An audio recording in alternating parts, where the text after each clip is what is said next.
هو الحق العام لأي مسلم على أي مسلم هو الإحسان إليه. تحسن إليه في المعاملة، في القول، إن كان جارك تحسن إليه، إن كان مريضا تزوره، إن كان لديه مناسبة تذهب تهنئه. إحسان عام الذي أمر الله به كل الناس مع أي إنسان، فما بالك وهذا جدك أو هذا والدك أو هذا عمك، فطبعا أكثر.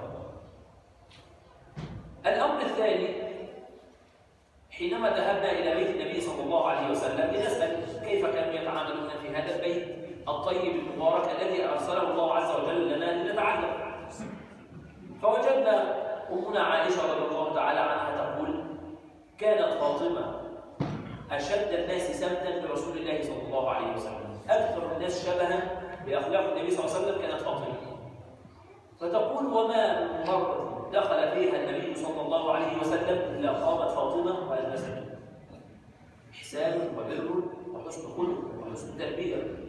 فنتعلم من هذا أن ننزل هذا الأمر حينما نكون في مكان نجلسه أولا، حينما نكون في مكان عام أول من يجلس يكون الكبير، يكون أول من يتكلم، أول من يجلس، أول من يقول.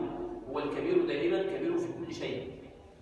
إذا أول أمر أن يجلس قبلك في أي مكان، وهذا ما نصح به عمر حينما مشى في مرة في طرقات المدينة فوجد ولدا يمشي أمام أباه فاستوقفه، قال: من هذا؟ قال: إنه أبي.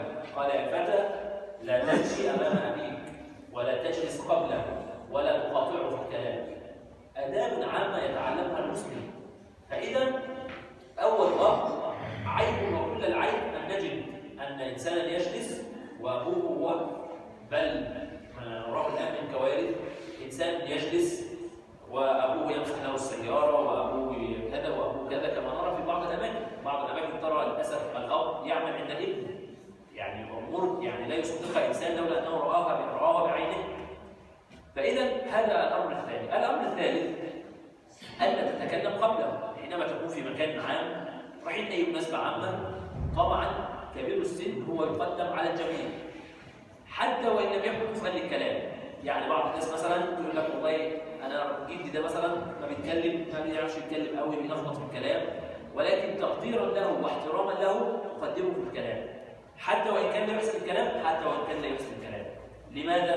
لأن هذا هو دين الإسلام، هو دين الاحترام، دين التربية. تربي أبنائك أن يحترمون. وماذا سأستفيد